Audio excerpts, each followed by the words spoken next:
یہ تو منزلہ شیعہ ہے، اس کو ووٹ نہ دینا۔ آخرکار جب یہ صدمہ آپ کو پہنچا اور یہ بات آپ نے سنی، پھر آپ نے اجلاس کیا، اور اجلاس کے اندر آپ نے لوگوں کو یہ پیغام دیا اور ان کے نام یہ جملہ چھوڑا، فرمایا ہاں لوگوں، میں محمد علی جناح تو شیعہ ہو چکا ہوں، میں تو کافر ہو چکا ہوں بقول تمہارے، تو مجھے ووٹ نہ دو۔ ہاں وہ جو گاندھی، وہ جو کانگریس کا لیڈر اور رہنما گاندھی ہے، وہ جو ہندو، وہ جو پیشاب پینے والا گائے کا، وہ جو وہ گوبر کھانے والا گائے کا، وہ جو ناپاک نجس العین گاندھی ہے، اسے ووٹ دے دو، وہ تو سننی ہے نا۔ یہ تاریخی جملہ آپ نے بولا، ہاں میں تو شیعہ ہوں، مجھے ووٹ نہ دو، وہ گاندھی سننی ہے، اسے دے دو۔ اس طرح سے جب آپ نے لوگوں کی کیفیت کو بدلا، آخر کار الیکشن ہوئے، اس میں آپ کو اللہ تبارک و تعالیٰ نے جیت دی۔ وہ وقت بھی زمانے نے دیکھا، اتنی محنتوں کے بعد اور اتنی جد و جہد کے بعد وہ ٹائم بھی آیا جب رمضان کا مہینہ چل رہا تھا، آخری عشرہ چل رہا تھا۔ 27 رمضان کی رات کی تراویح افراد نے پڑھ لی تھی۔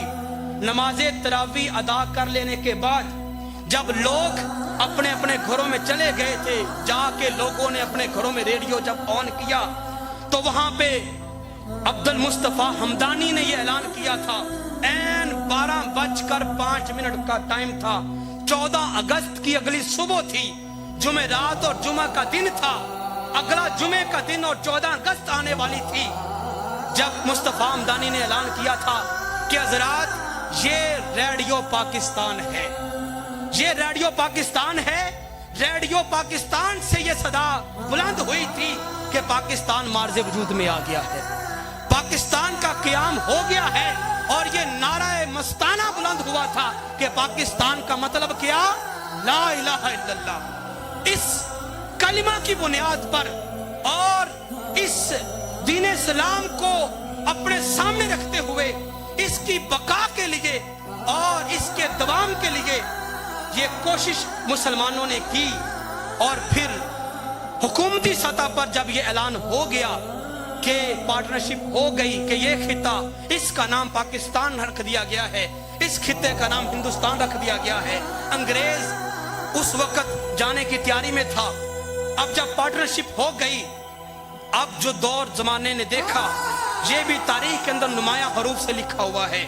حضرات ذوالفقار جب پارٹنرشپ ہوئی، اس کے بعد جب مسلمانوں نے شکر کا کلمہ پڑھا اور یہ ہجرت کا جب دور شروع ہوا، مسلمانوں کی تاریخ پڑھ کے دیکھیں یہ دور کتنا اذیت والا دور ہے۔ جب سے انسانیت کی تاریخ ہوئی، آدم سے لے کر اس وقت تک، آج تک ایسا زمانے نے نہیں دیکھا، اتنی بڑی ہجرت زمانے میں آج تک نہیں ہوئی۔ مکہ کے لوگوں نے بھی ہجرت کی تھی، اندلس کے لوگ بھی ہجرت کر کے چلے گئے تھے، عراق و ایران کے لوگوں نے پچھلے زمانے میں ہجرت کی، آپ نے اپنی حیات میں دیکھا۔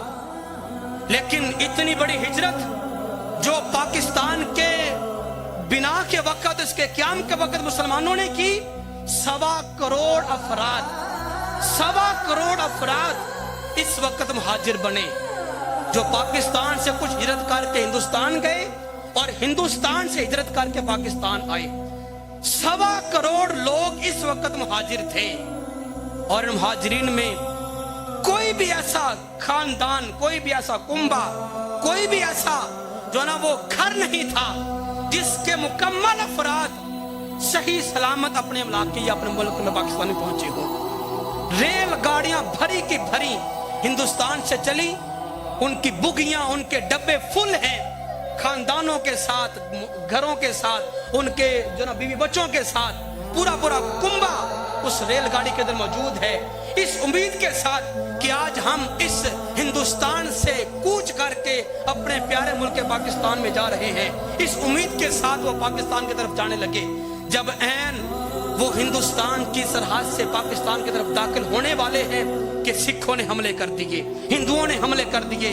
چلے تھے تو سارے حیات تھے، چلے تھے تو سب کی سانسیں چل رہی تھی، چلے تھے تو سب امید سے تھے، لیکن جب وہی ریل گاڑیاں پاکستان میں آئیں تو ایک بھی جان ان میں سلامت نہیں تھی، سارے سکھوں نے کاٹ دیے تھے، سارے شہید کر دیے تھے۔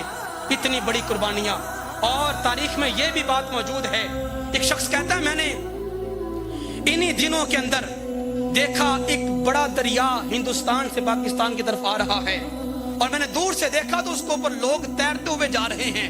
میں نے سوچا شاید یہ لوگ شارٹ کٹ راستہ اختیار کر رہے ہیں یا اپنے بچاؤ کے لیے پانی والا راستہ استعمال کر رہے ہیں کہ خشکی میں مجھے کوئی قتل نہ کر دے، مار نہ دے۔ تو کہتے میں نے بھی سوچا کہ یہی راستہ اختیار کر لوں، میرے حق میں بھی یہی بہتر ہوگا۔ کہتا ہے کہ جب میں عین قریب جا کے دیکھتا ہوں تو میرے رونگٹے کھڑے ہو جاتے ہیں اور میں حیران ہو جاتا ہوں۔ دور سے دیکھا تو یوں لگا جیسے وہ لوگ تیر کے پاکستان آ رہے ہیں، لیکن جب قریب جا کے دیکھا تو وہ لوگ زندہ نہیں، مردہ لاشیں تھیں، مردہ لاشیں تھیں۔ اور میں نے یہ بھی تاریخ میں پڑھا، آپ نے بھی سنا ہوگا، ایک شخص کہتا ہے میں جب ہجرت کر کے آ رہا تھا میں نے راستے میں سکھوں کو ناچتے ہوئے دیکھا۔ جب دیکھا تو میں جب قریب جا کے ان کو دیکھنے لگا تو ان کے سامنے ایک بہت بڑا ڈھیر لگا ہوا تھا، ڈھیر لگا ہوا ہے، اس ڈھیر کے اوپر وہ ناچ رہے ہیں۔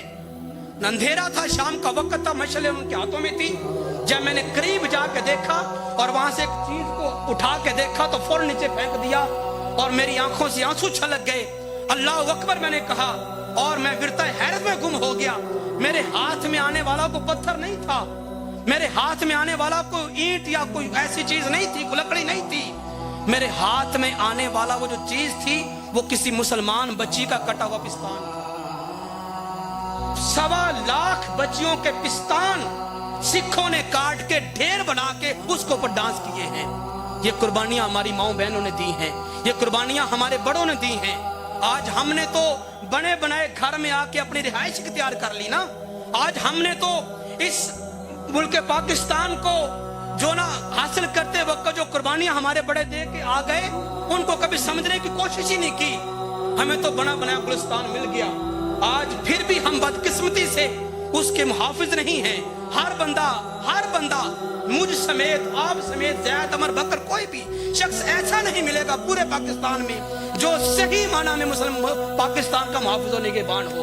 ایک چپڑاسی کی نوکری سے لے کر وزیر اعظم تک، ایک سکول ٹیچر سے لے کر ایک ڈاکٹر تک، ایک وکیل سے لے کر ایک جج تک، جتنے بھی عہدے ہیں ہر بندہ اپنے اپنے طریقے سے کوئی رشوت لے رہا ہے، کوئی حرام کاری کر رہا ہے، کوئی حرام خوری کر رہا ہے، کوئی اپنی جو نا وہ ذمہ داری کا جو نا وہ ناجائز استعمال کر رہا ہے۔ الغرض آج یہ ہمیں پاکستان ملا اس لیے نہیں ملا تھا کہ اس کے اندر آ کے ہم عیاشیاں کریں اور اس کو ہم اپنی مرضی کے مطابق ہم استعمال کریں، اور جب موقع آئے سلطنت کی بات کا، حکومت کی بات کا اور خطے کی اور ملک کی بات کا، تو ہم یہ کہہ کے بات کو ٹال دیں کہ ملک پاکستان نے مجھے دیا ہی کیا ہے، ملک پاکستان نے مجھے دیا ہی کیا ہے۔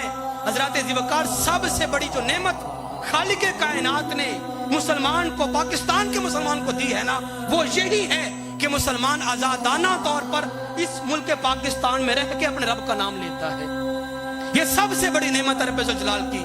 دیگر ممالک کی آپ تاریخ پڑھ کے دیکھ لیں، مسلمان ہونے کے باوجود بھی، یہ فلسطین ہمارے سامنے اس کی مثال ہے، مسلمان ہونے کے باوجود بھی ان کو عبادت گاہوں کے اندر سجدہ کرنے کی اجازت نہیں ہے۔ کتنا احسان عظیم ہے اس ذات کا۔ اور حضرات ذوالفقار، یہ تو مسلمانوں کی قربانیاں تھی نا، ہمارے بڑوں کی۔ آج بھی اس ملک کے اوپر بڑے سارے اللہ تبارک و تعالیٰ کے اور اس کے محبوب کے احسانات ہیں جن کا اگر ہم قیامت تک بھی احسان مانے اور شکر ادا کرتے رہیں، ہم کما حق ہو شکر ادا نہیں کر سکتے۔ حضرات ذوالفقار، تاریخ کے جھروکوں میں یہ بات آپ کو ملے گی۔ جب اچھے پاکستان، ہمارے ملک کے پاکستان کا نام ہے نا پاکستان، اس کا مطلب بھلا کیا ہے؟ پاکستان لفظ کا معنی کیا ہے؟ کسی کو پتا ہے؟ پاک جگہ، وہ تو ٹیچر ہے نا، باقی کی بات کر رہا ہوں۔ اچھا، پاکستان لفظ پاک، ہم کہتے ہیں نا پہلا کلمہ طیب، اور طیب معنی پاک۔ اصل میں لفظ ہے، یہ جو پاکستان کا نام رکھا تھا نا، کیا نام تھا ان کا؟ رحمت علی چودھری۔ انہوں نے پاکستان کا نام بڑا سوچ سمجھ کے رکھا۔ ہم پاکستان کہہ لیں یا مدینہ طیبہ کہہ لیں، معنی ایک ہی بنتا ہے۔ پاکستان کہہ لیں یا مدینہ طیبہ کہہ لیں، معنی ایک ہی ہے، مدینہ طیبہ۔